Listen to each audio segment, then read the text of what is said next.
berwira, rimba raya, mari kita bernyanyi.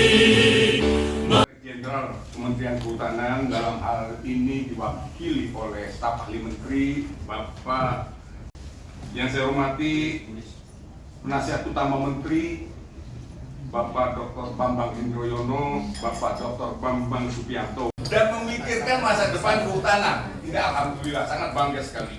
Saya sangat yakin Bapak memiliki daya jangkau bagaimana tata kelola itu bisa menjangkau lebih dari tahun 2030.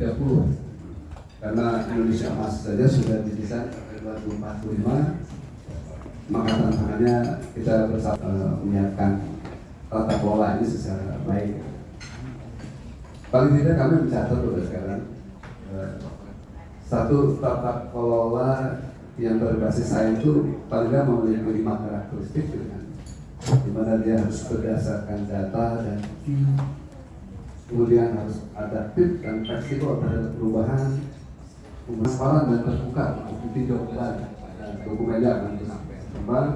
Kemudian yang menjadi sangat penting adalah berorientasi pada solusi jangka panjang. Kita sekarang memikirkan jangka menengah 2030 dan kita juga ditantang untuk mulai jangka panjang, dan terakhir adalah memang harus memiliki indikator pendidikan saat ini untuk memperkaya wawasan dan memperbarui pemahaman sekaligus menyampaikan perkembangan terkini yang mungkin belum tersampaikan kepada para FGD menuju seminar prosedur ini.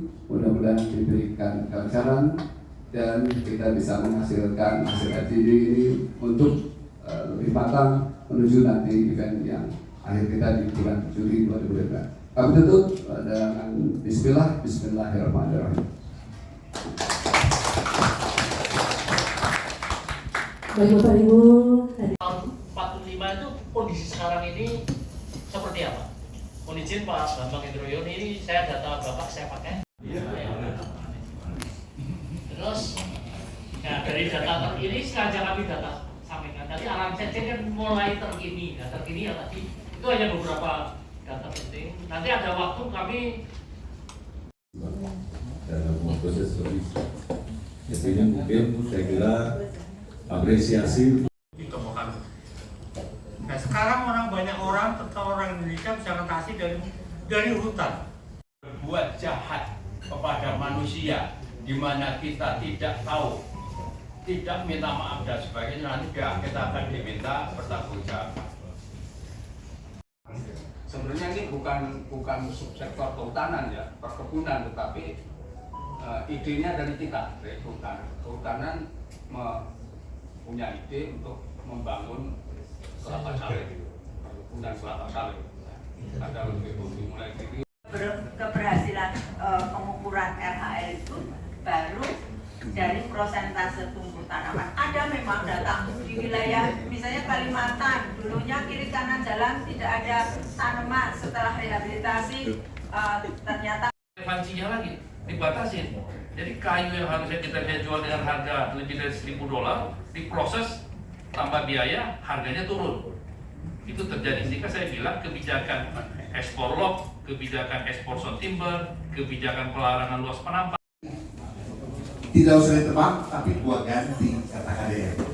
Karena gua banyak duit dari konten katanya.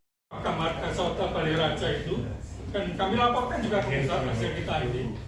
Tapi ya sampai saat ini mungkin tidak ada ya makanya pada yang nggak bisa hadir, ada Persagi dan yang lain-lain gitu ya. Mungkin Pensus itu boleh juga Pak Pri minta diundang Pak Rodi, ya kan? Siapa tahu kan ini pensiunan, siapa tahu bisa ikut ini Pak.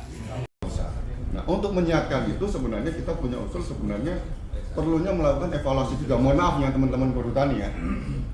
Mungkin perlunya kita berpikir perhutani itu dievaluasi bukan lagi bentuknya BUMN.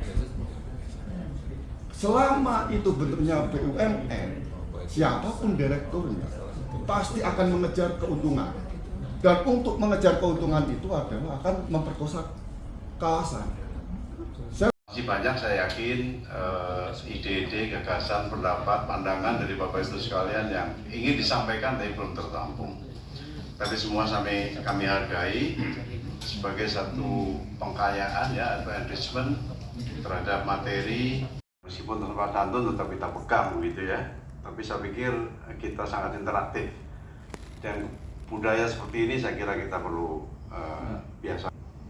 Kemudian memang desain yang akan kita itu tentu merupakan proses yang mungkin never ending juga ya. Nggak mudah untuk menyusun desain tata kelola begitu kehutanan kita yang sudah punya sejarah panjang begitu.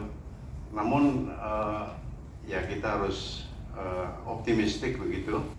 Kita susun secara atraktif tadi sampaikan Pak Haryadi dan Bapak Ibu sekalian, serta berbasis saintifik.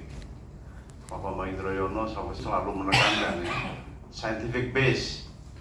Jadi kebijakan itu juga harus berbasis scientific base. Memang kita untuk menata ini juga kita harus bongkar pasang undang-undang ya, peraturan dan sebagainya, regulasi. Sehingga jangan sampai kita suatu yang sudah maju sekali, kemudian kita setback dan dari nol lagi. Ini energinya sangat besar. Tapi kalau kita bisa selalu mengawal, kemudian mendorong sehingga kebijakan yang bagus ini kita bisa wujudkan, meskipun itu takes time ya. Kurang, salam lestari gitu ya Pak. Hitungan ketiga ya Pak. 1, 2, 3.